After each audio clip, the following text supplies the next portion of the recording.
Pagkatapos natin dalawin ang puntod ni Calvin,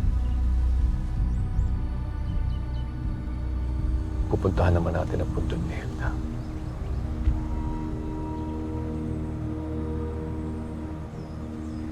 Mula sa libigan ng asawa at anak ko,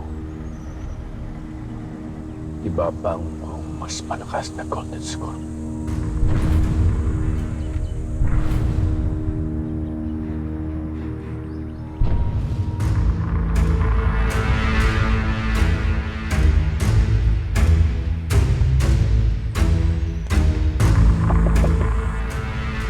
Anong problema?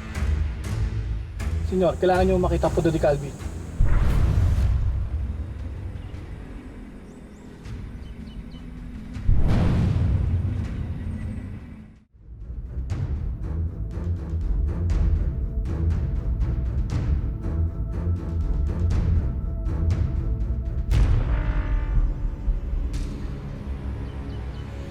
Ano nangyari dito? At sino may gawa nito, senyor?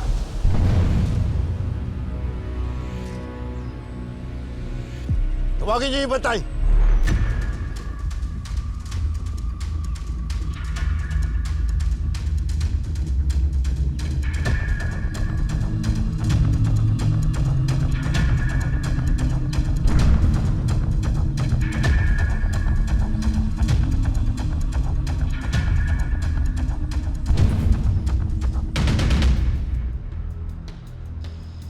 Saan niyo ko dadalhin? Teka lang, saan niyo ko dadalhin?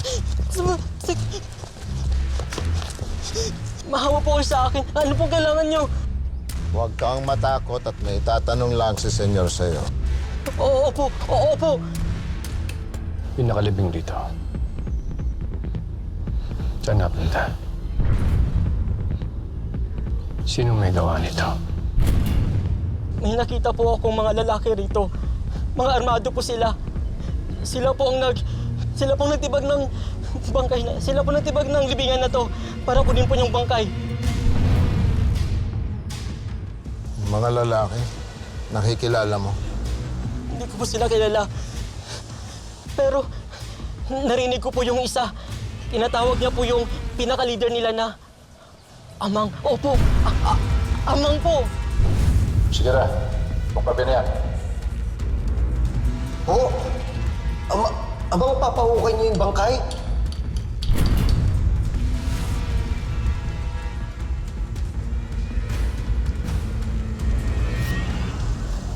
Senyor, parehas nating alam na iisa lang ang taong tinatawag na Amang. Ang hari ng pulong Diablo. Ng mortal kong kaaway. Si Antonio.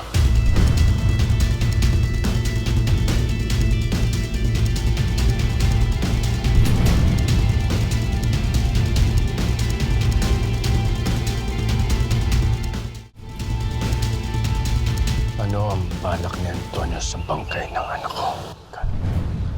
Ang dinig ko po, ipapa-DNA test po nung Amang yung bangkay.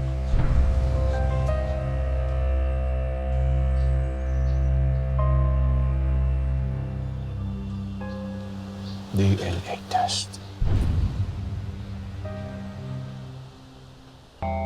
Ano ang balak ni Antonio? Senyor, hindi kaya may alam si Antonio na hindi pa natin nalalaman.